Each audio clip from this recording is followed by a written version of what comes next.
We begin our second day exploring Anyox first with a look at the general store, built in 1912.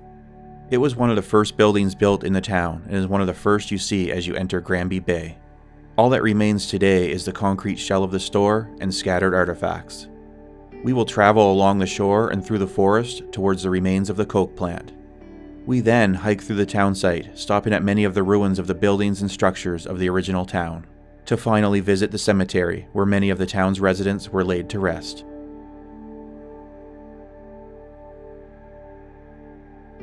Okay guys, we're on our second day here in Anyox. We're just walking down the shoreline. This is the old general store. We're on our way to a couple other areas and we'll come back to this one and explore it a little bit better. But here's a quick look.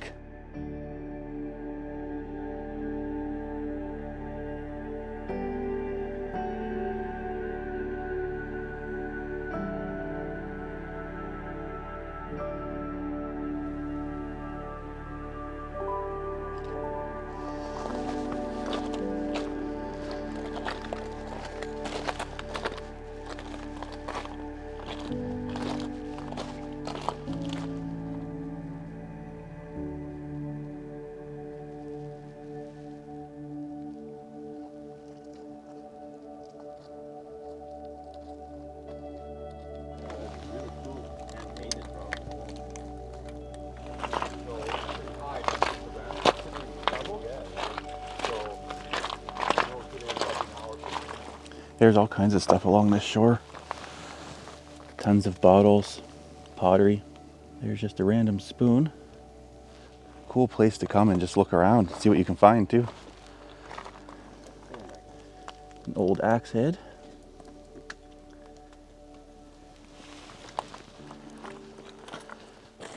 No shortage of artifacts along here.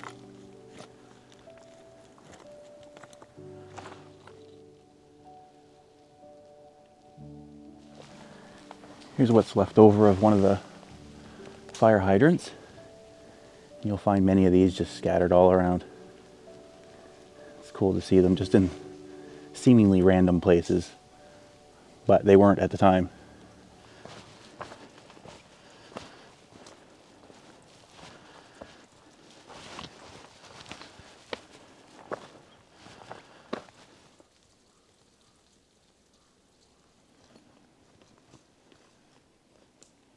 I didn't realize Anyox was such a big area to explore. Huge area. So much stuff here. But the town had, at its peak, 3,000 people. They had all the amenities here.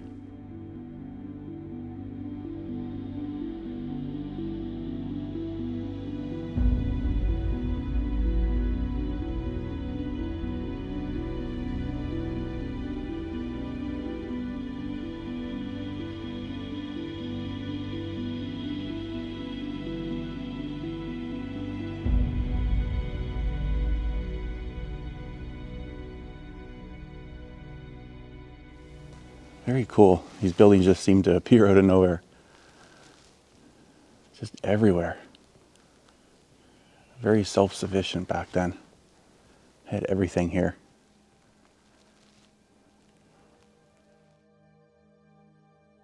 Construction of the coke plant started in 1918 and was completed in 1919. The plant would take coking coal to produce coke for use in the smelter and the auxiliary steam plant. The coking process also created many byproducts, including tar, gas, ammonia, naphthalene, benzol, and others. The smell of some of the byproducts still lingers even today.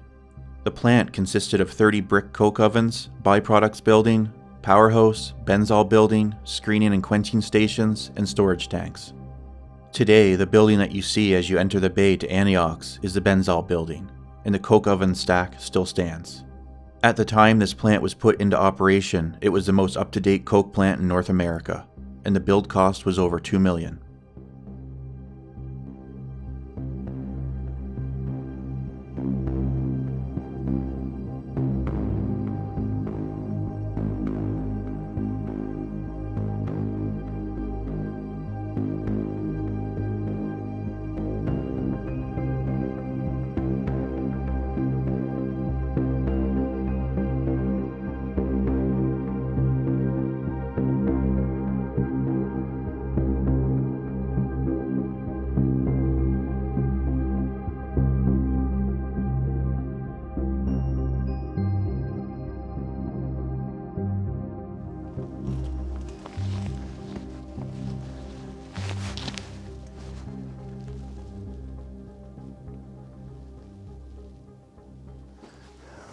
Wow, what a cool place. Don't even know where to look. There's so much stuff to see.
There is so much to see here.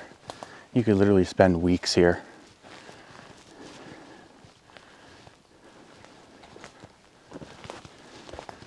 And Rob has spent a lot of time out here and he still finds new stuff every time he comes out.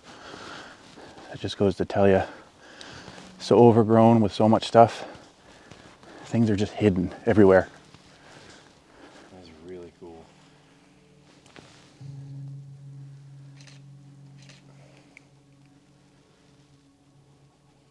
Absolutely unreal.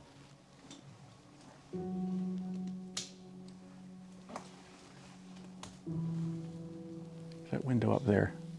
All the little details in these old buildings.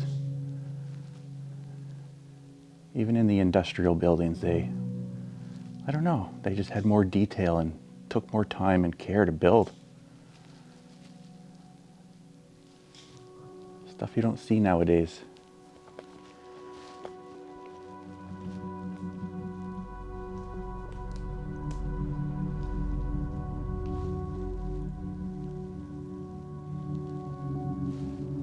Here's one of the old stacks.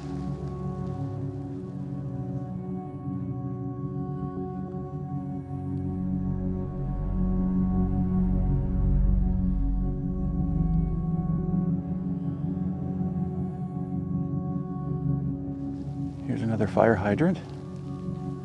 Very cool.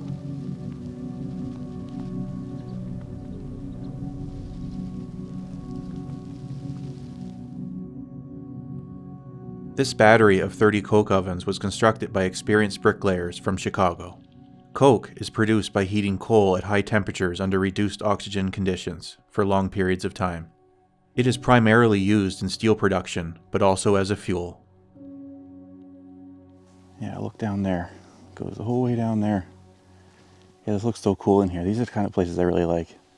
Man, the work it would have taken the workers back then to build all these structures in this town. And if you look in here, they still have bricks stacked. Yeah, we're doing a little bit of bushwhacking in here to see some of these places.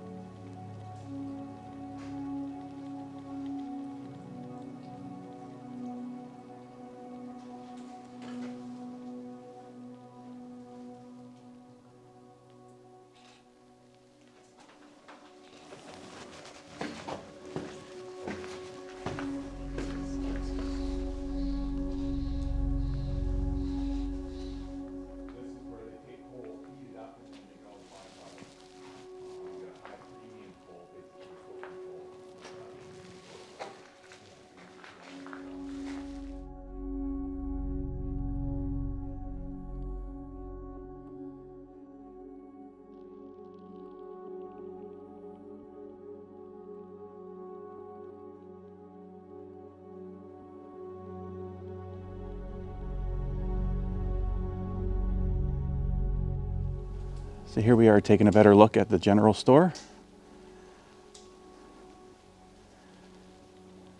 It's the place that we saw from the shore, the front side of it there earlier.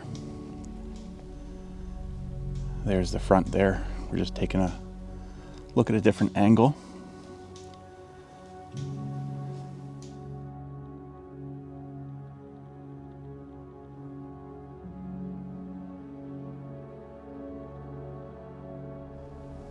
Yeah, some saw blades right here.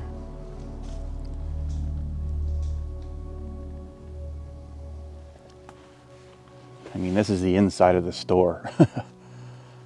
So no one's really even searched that well in here. Should be all kinds of artifacts in here to find.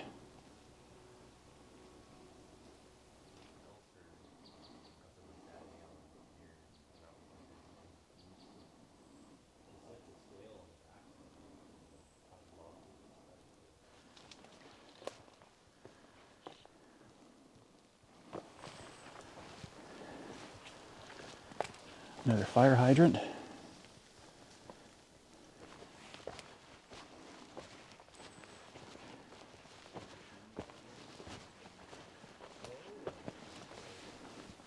Yeah, Rob was just saying the tennis courts used to be up in that direction. Most of that stuff obviously is no longer around. Imagine this used to be a town, but when you see the fire hydrants and he points out everything, it's pretty crazy. So what's this one? It's the company office. Okay. Granby. And also it's kind of like a bank for the first 7 years. So yeah, this is a company office and it was a bank at one point.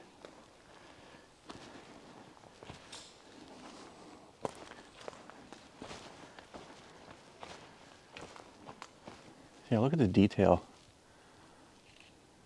around some of these windows.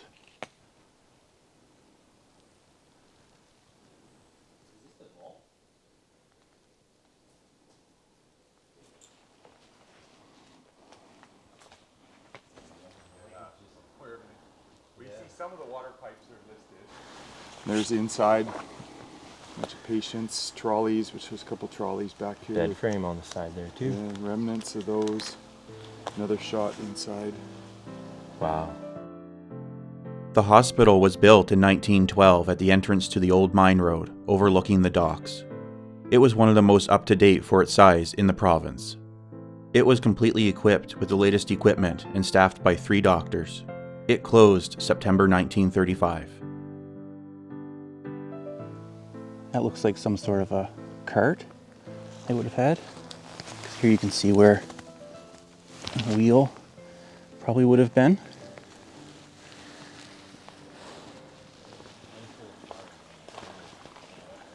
It's pretty cool. Fire hydrant.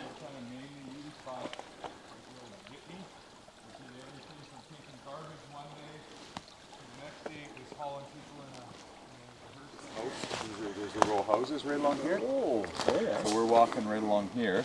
Oh, cool. And this house here was, I had a whole pile of photos from this guy. Well, he came on one of our tours, one of the first tours we did. His name was Philip Hodgson. He was from Colorado. He was born here. And that was the house that he lived in for the first 2 years of his life. Wow. He sat right here.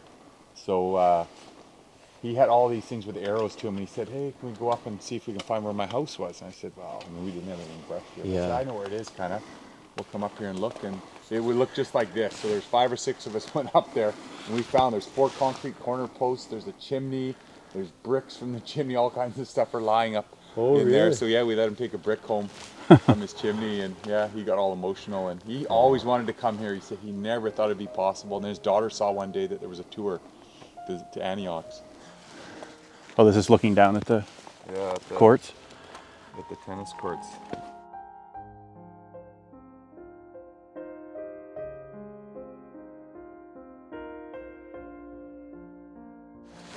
This was the Anyox Hotel right here. We're sitting right here. It goes down that way. And that goes that way. It's like an L shape. The old bank. And we curled up through the hospital. We came back around. There's that fire hydrant. Yep. And we came to Philip Hodgson's house. So there was the tennis courts. The hotel was right here.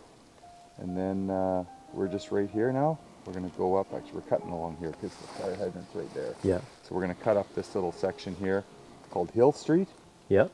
And then had a little street, Grandview Avenue. We're not going to go here, but there's a house in there. And we're going to go up. We'll see this fire hydrant. And then we're going to go up. We're going to cross this line. You'll see that water line. And then cemetery. Oh, cool. So this is where we're headed up. There's School Street there, but yeah, give you an idea.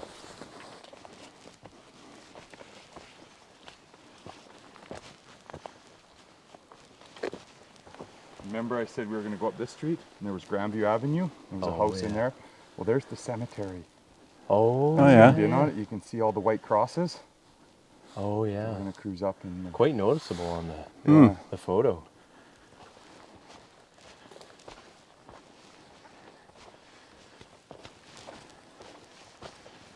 It's an old telephone pole right there. Charred. Yeah, there's houses all along here.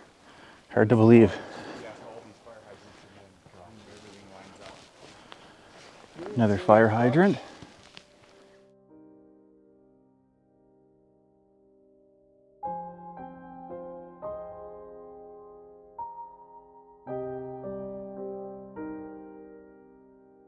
Grave sites were once marked with white wooden crosses, but only a small percentage of the grave sites are marked today.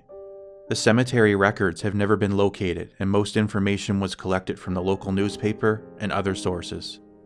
Anyox sent many of its workers off to World War I, and those that did return were promised work and would receive a proper burial. he actually fought for the Allied forces under the Serbian flag. So, I think it's all in Yugoslavian too, eh? Yeah, it is.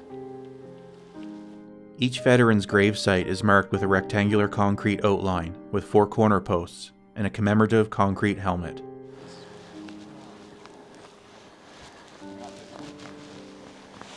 I like that most of them are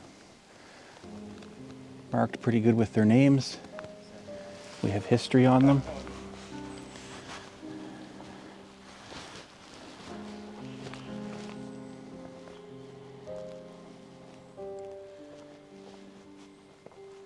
Anyox was hit hard with many deaths by one of the world's worst pandemics, the 1918 influenza pandemic.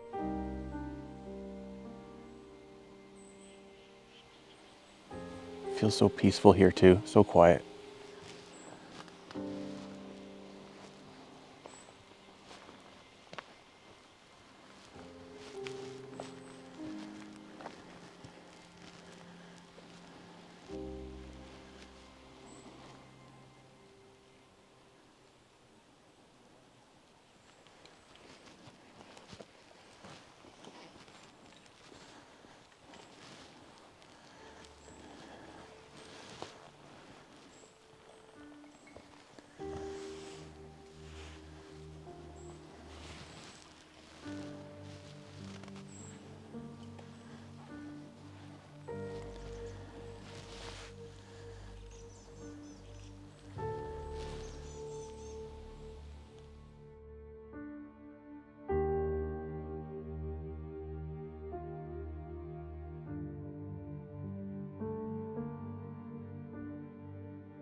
Next time, we explore an area above the remains of the smelter, and then finally we go underground to a section of the abandoned Hidden Creek mine where the story of Anyox began.